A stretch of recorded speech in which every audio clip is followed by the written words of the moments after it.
Have you ever had something so precious that you were willing to give away? Not to someone else, but to God? This story, just like all others in the Bible, is meant to help renew our minds concerning our perception of God and the things He approves. In the Bible, there's this incredible story of a woman who had an alabaster box filled with perfume. It was her most prized possession, but she broke the box open and poured it on Jesus. This shows that there's nothing wrong in giving our treasures to God. However, that is what Satan and other critics don't like. And everyone there was like, what a waste. That perfume could have been sold and the money given to the poor. But Jesus stopped them and said, "Leave her alone. She has done a beautiful thing to me."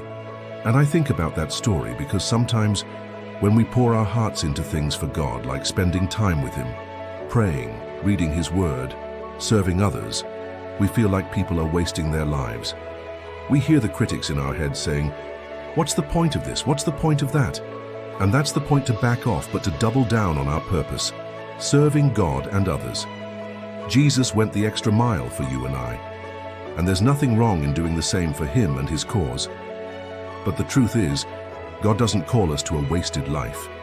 We have been called to invest our lives in something bigger than us, and we must live in view of eternity, beyond this transient world.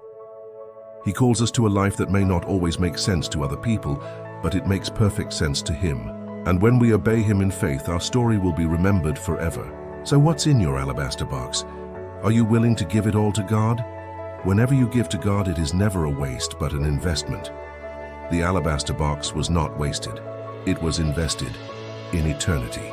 Because the truth is, when we give our best to Jesus, our story becomes part of His story. And that's a story that will never be wasted. If you have enjoyed this video, please subscribe in order to receive notifications on more of these kind of Bible stories. Also, please like, comment, and share.